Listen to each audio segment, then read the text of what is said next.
Carolina played really well tonight. Really probably as well as anybody's played coming into our building. Maybe Purdue got off to the great start as well.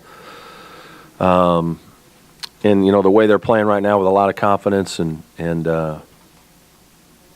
shooting the ball, taking care of the ball moves. They're playing at extremely high level and confident. And we got beat by a better basketball team clearly tonight. And I didn't think our overall intensity was terrific in the first half. I thought it was average. And as we were scoring, we didn't really grind defensively like we needed to. Content with just trading baskets for a while, and that's not the way we were going to win this game.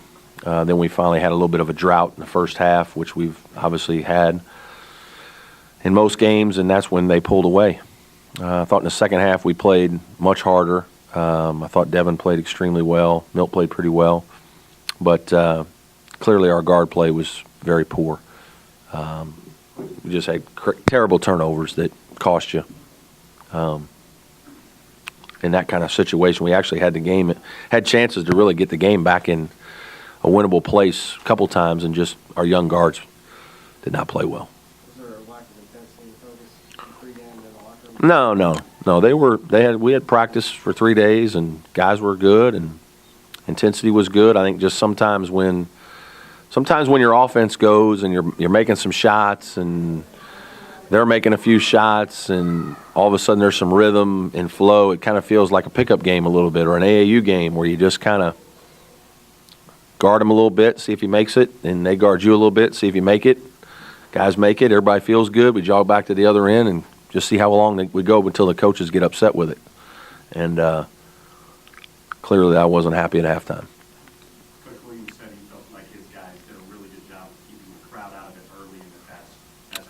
That's where offensive execution does that on the road. If you can execute on the road offensively and make shots, that's what keeps crowds quiet in a lot of ways. And, again, their ability to play with two, I call them point guards. I don't know if, certainly if Marcus Page plays exactly like a point guard, Strickland's a combo guard, but their ability to play with two guards like that handle the ball and are decision makers. They're both good decision makers. Their assist turnover ratio is off the charts. And even Bullock's. And Bullock was unbelievable tonight, 6 assists, no turnovers.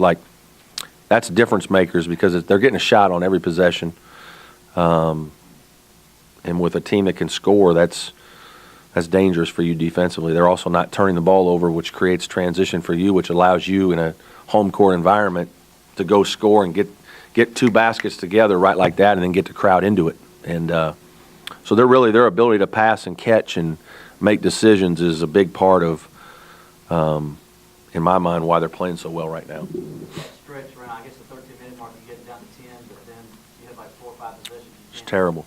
Yeah, Adonis one time just went and broke a play off and said he had it. And, it's just different for these guys, especially the two freshmen. The two freshmen still think that, they can just go make a play. And you might do that once, but you're not doing that consistently in a half-court grind to just break things off and go try something. And then we just had some careless turnovers, from really all of our perimeter players. We just didn't execute. We played hard in the second half, but we didn't execute at all, or as well as you need to. In the first half, we executed better, but our defense wasn't where it needed to be. And against a good team like North Carolina, you're just not going to win that.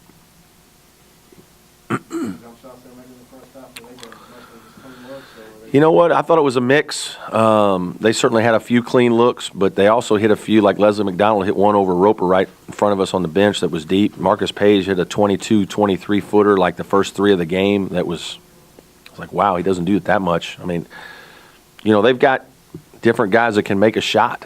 And, it's like Dexter Strickland is 7 for 9. I don't know how many of those were layups. I don't think many of them were layups. A lot of them were pull-ups, and he had a couple layups. I shouldn't say that. But,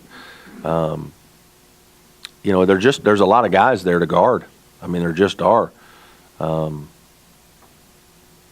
that's why they're good, and that's why they can score. They got 5 guys out there that can all make a shot or drive by you. I don't know. I don't know. I mean, he's walking in the boot right now, and I haven't talked to the trainers since before the game when they told me he's out. The swelling's better. It really swelled up right away. They got that taken care of pretty well, but I don't think they'll have any idea until tomorrow. Devin scored 21 in the second half. Did you tell him to sort of? You know what? I think he just took it upon himself to go do more in terms of offensive rebounding, really attacking. I don't think we ran a lot more things for him. I sometimes say that about, great players. If you're going to be a great player, the coaches on the sideline can only do a few things for you. They're going to run 3 or 4 baskets off of plays to help you, but you're going to have to go make plays, whether it's offensive rebounds, transition, and sometimes that's what's harder for a big guy to do that. He's got to get it off of rebounding and other things. He doesn't have the ball as much as a guard who can just break off a drive and go make a play. So I thought he was relentless, really, in the second half, trying to put us on his back a little bit to help us, get back in the game. Two more questions. Coach, you got one day off and back and head to Virginia Tech. How do you turn this around, and how much of an Yeah. issue is just the one day? That's probably a big concern at this time of the year, and obviously this was a really, it wasn't a great game for us, for KJ to be hurt because of the way they play. We needed more small guys in this game. And it's a little bit of a concern for the next game, certainly, because, at this time of year, legs are a little heavy, and this was a game where there were certain guys that really couldn't play much in this game. We just had to kind of play our smaller guys a lot. And, a lot of them played a lot of minutes. So bouncing back with the travel and, 2 more games very quickly is not ideal. Can you talk about, it seemed like every time you would start to make a run in North Carolina, we get a turnover, get a transition back? Yeah, just that's, I thought our young guards just made some really poor choices. And I thought we had it a couple times right in that position where if you get one more stop and one more score, the crowd's going to come on their feet. And now there's finally going to be some pressure on North Carolina. We never got it to where there was real pressure. You put it at 6, now there's some pressure. Now some of those open shots aren't as easy to make. Those rhythm shots, now you got to go make more plays. We couldn't get it to that because we would turn it over, and sometimes it would result in an easy basket. Now it's back to 14. We fight and get it back to 8. But we couldn't get it to that point to make it interesting, and it really helped our crowd help us. All right, thanks, Coach. Okay.